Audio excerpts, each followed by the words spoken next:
Tariff turmoil this afternoon. As of 12:01 this morning, President Trump's sweeping tariffs against nearly all U.S. trading partners have taken effect. That includes a 104% tariff rate on China. Other countries are facing high rates, including Vietnam at 46%, the European Union nations at 20%. The president calling these tariffs reciprocal, encouraging those countries to negotiate with his administration to reduce the tariffs. Since it's unclear how long the tariffs will last, the stock market is expected to keep facing uncertainty. Prices for consumers are expected to rise over the coming weeks. We have a 15-minute special about the financial market and the tariff turmoil. We're talking about how it's impacting your investments and what experts say you should do to protect them. You're going to find that in our In the News Now on our streaming app 13+. You can download on your TV and watch for free.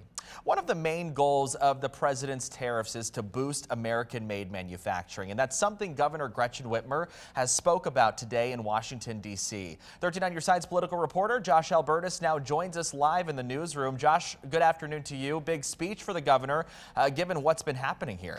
Absolutely, Tanner. The governor certainly had a lot to say in that speech about tariffs, almost immediately off the bat, addressing the issue and how she says Michigan has been impacted.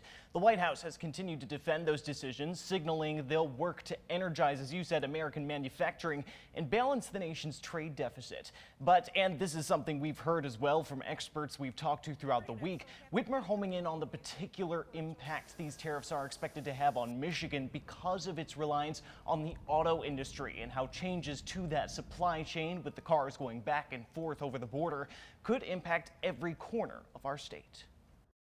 I'm not going to sugarcoat it. These last few days have been really tough for Michigan. And if you're planning on having a cup of coffee, pumping gas, getting your groceries, buying clothes for your kids, or just simply meeting a friend for a drink, every one of those transactions is going to cost more because of tariffs. Whitmer reiterating the same kind of message we've been hearing from her throughout the year, which is she isn't opposed to the idea itself of tariffs, even going so far this morning as to say she understood the motivation behind these tariffs, but that they are a blunt tool and she signaled should be used wisely. So certainly seemed to continue her trend over the last few months of a lot less direct confrontation with the president than what we saw during his first term. But Whitmer was expected as well to meet with the president today while in D.C. We'll have more details on this speech and her meeting with President Trump later tonight. In the newsroom, Josh Albertus, 13 on Your Side. All right, Josh, thank you for that report.